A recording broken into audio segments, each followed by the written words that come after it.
Assalamualaikum warahmatullahi wabarakatuh. Selamat datang kembali ke channel YouTube Apoteker Devintharani. Kali ini aku share ke kalian beberapa alasan kenapa aku kirim salep untuk madamis untuk luka atau gatal di bagian dada mendekati lehernya gitu. Jadi kemarin saat ketemu aku sempat ngasih salah satu brand salep gitu. Jadi penggunaannya cukup 2 kali sehari, yang dioles pagi sama sore atau malam hari. Kemudian penggunaannya bisa 1 minggu sampai 2 minggu. Nah, jadi kalau kalian tahu sebelumnya aku tuh sering lihat video di mana Mae itu ada luka atau gatal gitu di bagian sini. Kemudian Mae sempat bilang kalau sudah berobat, bahkan sempat minum yang obat minum juga gitu yang ditelan, tapi ngerasa nggak ada perbaikan. Jadi kalau kalian pengen tahu apa sih gatal atau luka ataupun infeksi apa yang bikin ada bentuk kayak gitu di bagian tubuh Mae gitu. Nah, kalau kalian pengen tahu lebih tepatnya, gambarnya seperti ini. Nah, kemudian kalau kalian tahu sendiri, itu bentuknya lingkaran gitu, kemudian di pinggir-pinggirnya kayak hidup atau menyala dengan bintik-bintik, sedangkan tengahnya itu kalau digaruk dia berbisik. Nah, ciri khas kayak gitu adalah ciri khas dari penyakit tinea. Tinea itu sendiri adalah suatu penyakit kulit yang disebabkan oleh dermatofit, yaitu golongan jamur atau bisa disebut juga biasanya kurap ya gitu. Nah, selain itu tinea itu juga disebut dengan dermatofitosis atau juga ringworm. Nah, kenapa disebut ringworm? Karena memang dia itu pinggirannya itu membentuk cincin yang menyala. Ciri khasnya seperti itu. Selain bentuk cincin yang menyala, dia juga ada bercak-bercak bulat, kemudian berbatas tegas, yaitu tadi yang berbentuk lingkaran. Kemudian juga terdiri dari eritema yang di tengahnya itu bersisik, yang seperti saya bilang tadi, dia kalau digaruk ada bentuk sisiknya, atau kalau orang Jawa bilang bekisak ya, kayak gitu. Kemudian pada tepinya itu ada papula kecil atau bintik-bintik yang kadang disertai dengan vesikel-vesikel kecil yang menyala, kayak bisa juga kadang ada yang bentuknya bintik-bintik ada kandungan airnya ya. Nah, kayak gitu. Kemudian tinea ini tuh banyak gitu, nggak cuma bisa menyerang di bagian badan seperti yang Mae rasakan gitu. Tinea itu banyak, ada yang di kepala, ada yang di kuku-kuku tangan atau kuku kaki, kemudian ada juga di bagian kaki atau tangan, kemudian punggung, ada juga di bagian-bagian sensitif tertentu, misal kayak di bagian selangkangan atau lipatan-lipatan yang biasanya lembab atau panas. Nah, tinea ini macamnya itu dibedakan berdasar lokasi dia ada gitu. Jadi kalau dia tumbuh di bagian mana itu namanya berbeda. Macam-macamnya antara lain ada tinea pedis dan tinea manum. Jadi tinea ini biasanya tumbuh di bagian kaki dan bagian tangan. Kemudian ada tinea corporis yang biasanya dia tumbuh di bagian tubuh manapun atau lipatan-lipatan tertentu. Kemudian ada tinea cruris. Nah, tinea cruris ini biasanya terjadi pada bagian yang lembab-lembab kayak selangkangan atau pangkal paha. Kemudian ada tinea capitis. Ini tuh biasanya terjadi pada kepala-kepala atau di kulit kepala. Kalau misal dia rambutnya pendek atau gundul gitu biasanya terlihat banget. Tapi kalau dia rambutnya panjang biasanya mengiranya itu jamur-jamur biasa. Tapi kalau dia udah bentuknya menyala berbentuk cincin, itu biasanya ciri khas banget dari tinea. Selain itu juga ada tinea faciei, yaitu dia tinea yang tumbuh di bagian wajah. Biasanya ada di sela-sela antara bibir dengan pipi atau di pipi. Biasanya di bawah telinga gini juga bisa ada. Selain itu ada tinea barbae, yaitu tinea yang biasanya terjadi pada cowok-cowok yang tumbuh di bagian jenggot atau kumis ya. Jadi dia di bulu-bulu wajah kayak gitu. Kemudian ada tinea nigra, ini tinea juga, cuma dia punya spesifikasi agak berbeda, yaitu mempunyai warna yang berbeda. Biasanya bisa hitam, menghitam sendiri di bagian tertentu gitu. Kemudian ada tinea unguium, yaitu tinea yang tumbuh di bagian kuku. Ini kadang orang mikirnya kuku itu nggak apa-apa gitu ya, tiba-tiba menebal atau tiba-tiba rapuh.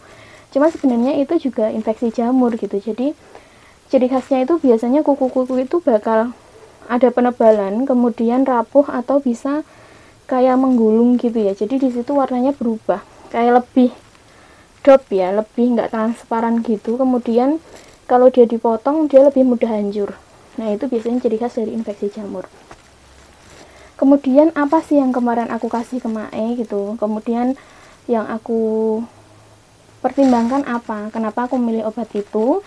Jadi obat yang aku berikan ke Mae itu aku milih setelah lihat beberapa video di mana Mae sudah bilang kalau dia pakai obat yang diminum, pakai obat yang beli di apotek biasa itu nggak sembuh gitu. Tapi saat kemarin ketemu secara langsung, aku udah bilang atau udah edukasi ke Mae kalau misal salep yang aku berikan itu juga perlu penggunaannya berturut-turut, paling nggak seminggu sampai 2 minggu, biar kita tahu apakah obat itu efektif di bagian penyembuhannya, atau memang yang bikin lukanya Mae nggak sembuh itu bukan karena obatnya, tapi mungkin bisa juga karena penggunaannya yang tidak teratur gitu. Nah, kemarin aku milihin salah satu produk, itu namanya Healthy Skin. Jadi kemasannya seperti ini, dia warnanya biru putih gitu. Kenapa aku milihin ini? Jadi di Healthy Skin ini ada sebuah kandungan yang dia saling melengkapi gitu. Jadi tidak hanya terkandung dari satu tunggal obat, tapi dia kombinasi. Nah, kombinasi ini tuh menurutku udah pilihan tepat untuk saling melengkapi. Jadi kandungannya itu ada cotrimazole dan betamethasone. Apa sih cotrimazole itu dan betamethasone? Kenapa dia bisa bekerja untuk saling melengkapi dengan kondisi Mae? Nah, setelah aku lihat dari ciri khas luka atau gatal infeksi pada tubuh Mae, pas aku lihat awal-awal, dulu untuk lingkarannya itu tidak sebesar itu. Jadi pas awal-awal Mae ada gejala gatalnya itu mungkin awalnya kecil ya, terus makin lama ada beberapa kayak Mak Ngati ini tuh sempat bilang kok itu makin besar, kok itu makin lingkarannya makin besar. Nah, setelah bilang kayak gitu, aku lihat-lihat memang itu mendekati tinea corporis ya, jadi jamur yang bisa tumbuh dimanapun di bagian tubuh. Nah, kemudian pas kemarin saya lihat secara langsung juga mendekati itu, maka dari itu aku kasih yang kandungannya cotrimazole. Nah, cotrimazole di sini itu dia sebagai agen anti jamur, dan dia anti jamurnya itu spektrum luas. Jadi kerjanya itu luas gitu untuk bisa penanganan beberapa jamur. Nah, dia itu kerjanya menghalangi pertumbuhan dan pembelahan sel jamur itu sendiri. Kemudian yang kedua ada betamethasone.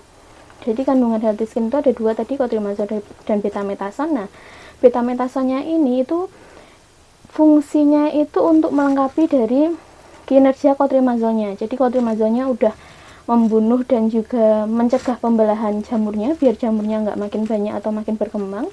Kemudian betamethasone di sini itu untuk mengurangi peradangannya. Jadi pertama cincin yang di pinggirnya tadi bisa berkurang, kemudian juga mengurangi rasa gatalnya serta antiinflamasi atau peradangannya juga. Jadi dia di sini tuh melengkapi mengurangi rasa gatal, kemerahan, pembengkakan karena efek dari peradangannya itu sendiri. Nah, untuk penggunaannya, Healthy Skin ini bisa digunakan untuk 2 sampai 3 kali, tapi biasanya 2 kali cukup ya. Di pagi hari setelah mandi sama sore hari setelah mandi, bisa juga pagi sama malam sebelum tidur. Nah, kenapa dibikin seperti itu? Biasanya supaya pasien itu ingat, jadi kapan dia minum obat atau kapan dia menggunakan obat, karena obat jamur seperti antibiotik, anti jamur ataupun antivirus itu biasanya mempunyai jam-jam tertentu dan harus dikonsumsi dalam jangka waktu tertentu. Nah, dalam kasus ini Healthy Skin ini penggunaannya cukup 2 kali sehari, dioles tipis di bagian lukanya tadi atau yang gatal, nanti pagi hari dan malam hari atau pagi hari dan sore hari. Untuk kasusnya Mak Damis gitu, yang dia bisa ke tinea cruris atau tinea corporis, dia penggunaannya minimal sekitar 7 hari sampai 14 hari. Jadi kalau misalnya nanti penggunaan sekitar seminggu udah berkurang, ya kita harapkan memang di situ infeksi jamur aja gitu. Tapi kalau biasanya dia tineanya yang di kuku atau tinea unguium, nanti penggunaannya tuh minimal biasanya 4 minggu. Cuma memang kunci dari segala infeksi jamur ya, yang di pasaran seperti kayak masyarakat awam pakai itu misal jamur kulit yang kayak panu, ataupun misal jamur-jamur yang tertentu, itu kuncinya adalah penggunaan pada telatennya gitu. Kalau misal pasien ngerasa penggunaan 1 kali 2 kali kok ngerasa sembuh tapi dia dihentikan, memang biasanya dia nggak ngerasa efektif. Nanti berapa lama pasti ada tumbuh lagi. Jadi memang di sini aku berharapnya Mae mau telaten dulu penggunaan minimal ya 7 harian. Kalau bisa mencapai 2 minggu ya alhamdulillah, 2 kali sehari, biar kita bisa lihat lagi gitu apakah luka atau ringwormnya tadi berkurang dan dia lebih samar. Bisa juga nanti penyembuhannya itu mengecil dulu, atau bisa juga langsung menghilang dari pinggirnya tadi terus dia kering gitu. Ya semoga aja nanti bisa lebih cepat ya sembuh dari gatalnya. Nah, untuk healthy skinnya ini sendiri dia cukup disimpan di suhu ruang, tidak perlu disimpan di kulkas. Dan memang untuk krim paling nggak nanti bisa penggunaan sekitar maksimal 1 bulanan ya, 1 bulanan. Tapi kalau dengan gram-graman yang cuma 5 gram dengan lukanya Mae yang segitu, penggunaan semingguan lebih, menurutku itu udah bakal habis sih obatnya, nggak bakal lebih dari 2 mingguan. Nah, kemudian yang perlu diperhatikan juga cara penggunaan ya. Jadi selain dia digunakan 2 kali sehari di pagi ataupun malam hari, bisa juga pagi dan sore hari tadi, obat dalam bentuk krim untuk pengobatan jamur seperti itu, sebelum kita menggunakan sebaik mungkin kita cuci tangan lebih dahulu, kemudian dioles tipis, bisa pakai tangan secara langsung atau mau pakai cotton bud juga boleh. Nanti setelah penggunaan kita juga cuci tangan kembali, supaya memang untuk jamur yang di sini tuh dia nggak mutasi pindah kemana-mana dan menimbulkan rasa gatal baru gitu ya. Kan kita harapannya penggunaan salepnya bisa bikin sembuh, jadi tidak karena kita memegang atau sering-sering pegang area itu malah justru bikin gatalnya itu mereman kemana-mana gitu. Nah, itu sedikit penjelasan dari saya kenapa saya memberikan salep itu untuk Mae. Kita sambung lagi di video selanjutnya. Assalamualaikum warahmatullahi wabarakatuh.